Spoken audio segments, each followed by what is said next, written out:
Ayan mga ka-RSP exercise, right to suffrage. At ngayon, alamin naman natin kung paano ba natin may tataboy ang bad vibes at maa-attract ang good energy. Dito lang yan sa Hansabe. Rise and shine mga ka-RSP, narito na muli ang gabay, patnubay, palala at prediksyon ni Master Hans kung ang araw ng Biyernes, Friday, May 24, 2024. Para sa mga pinanganak ng Year of the Rat, travel at hectic schedule ang magiging kalaban mo. Maaaring kailangan piliin kung ano ang priority sa work at sa dadami ng iyong mga responsibilidad. Naiipit ka sa kagustuhan kumita ng pera at oras sa buhay, sa mahal mo sa buhay. Gray at tuwang swerte kay Year of the Rat. Sa mga kapamilyang may pangangailangan o nangangailangan assistance sa mga Year of the Ox, pwedeng ito magkaroon ng hindi magandang pangyayari. Marami ring outside changes na maaaring makaapekto ng peace of mind mo. Prone ka sa selos kahit minsan ito ay walang dahilan. Ang relasyon ngayon ay dadaan sa difficult phase sa pagkakataon ng mga stars. 9 at purple ang swerte kay Year of the Ox. Mag-ingat sa posibleng aksidente na may kinalaman sa driving machineries at electrical appliances. Sa mga pinanganak ng Year of the Tiger, gumamit ng anti-illness charm o para pangtaboy ng mga sakit o health and wealth talisman naman kung ikaw ay nagpapagaling na. Green at 6 ang swerte kay Year of the Tiger. Year of the Rabbit naman tayo, ang lucky color sa business ay red wardrobe. Yung hindi matingkad ha. Kung ikaw ay male, gumamit ng red tie o red na handkerchief sa bulsa, pwede yan. Kung ikaw naman ay babae, makakatulong ang red na jewelry or lipstick. Red ang 3 ang swerte kay Year of the Rabbit ngayong araw.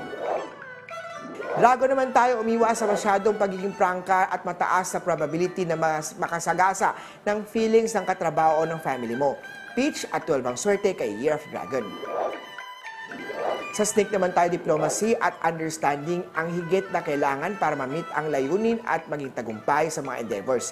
Ingatan din ang hindi sabihin ang mga sekreto at pwedeng makaapekto to sa kredibilidad at social life mo. Black at 5 ang swerte kay Year of the Snake.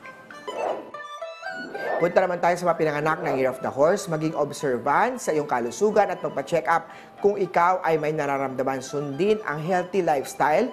Kung nag-a-apply ng trabaho abroad, siguraduhin hindi nakaharap sa north para mabawasan ang pagsubok na humahadlang sa pag-alis. Magpa-feng shui kay Master Hans Kua.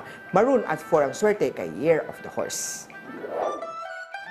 Goat naman tayo, importante ang galaw-galaw, kaya regular na pag-exercise, lalo na kung ikaw trabaho, lalaging nakaupo. Huwag ipabukas ang bagay na pwedeng gawin ngayon. Blue at 7 ang swerte kay Year of the Goat. Monkey naman tayo, malaki ang chance na maging successful ka kung hindi ka magmamadali.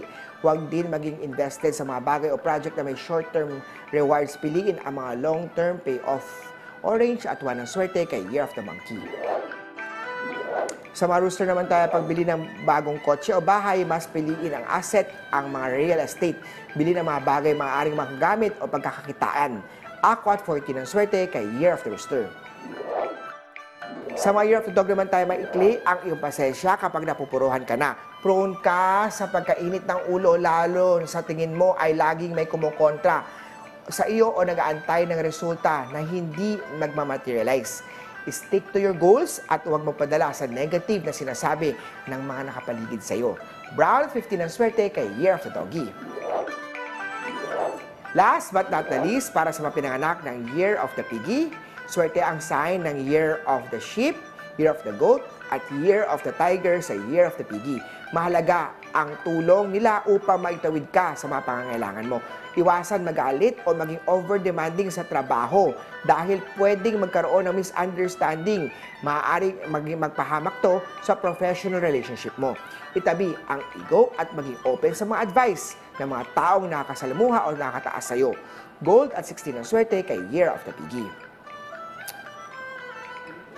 Muli po, ito po yung mga gabay, patnubay lamang ni Master Hans. Kayo pong gumagawa ng swerte niyo po dahil nasa inyong mga kamay nasa lalay ang inyong tagumpay. Kaya always be positive at i-claim ang mga swerte, mga ka-RSP.